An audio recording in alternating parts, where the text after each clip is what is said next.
Hello, my dear friend. Please listen carefully. The resin to hardener ratio depends on the brand and type of resin. The resin I'm using is mixed at a 2:1 ratio, 2 parts resin to 1 part hardener. For example, if you use 30 grams of resin, add 15 grams of hardener. Measure both components carefully, then mix them slowly and thoroughly until you get a completely uniform mixture.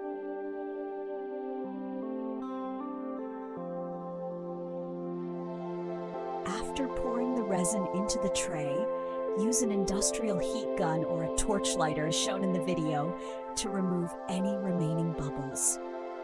My first recommendation, however, is to place the resin and hardener bottles in warm, not hot water for 5 to 10 minutes before mixing.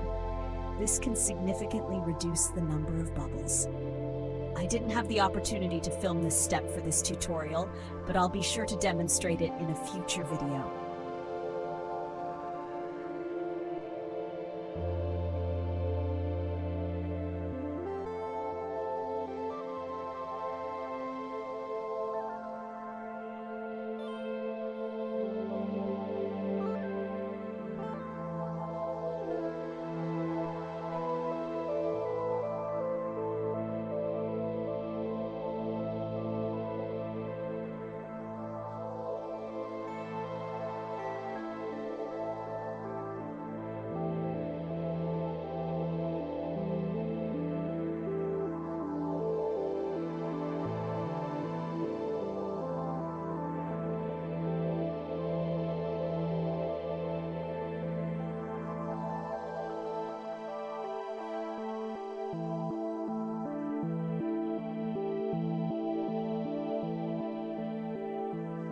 As shown in the video, place the silicone mold onto the resin that has been fully poured into the mold, with the crystal textured side facing down into the resin and the smooth side facing up.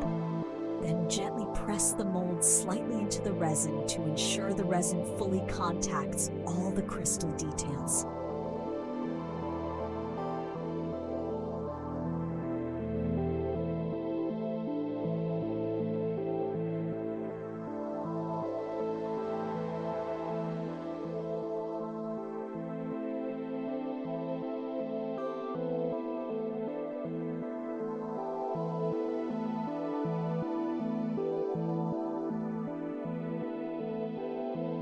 Because of the mirror-like finish of the resin, even the tiniest specks of dust will be clearly visible. So before starting each new step, gently clean the surface thoroughly with a cotton cloth.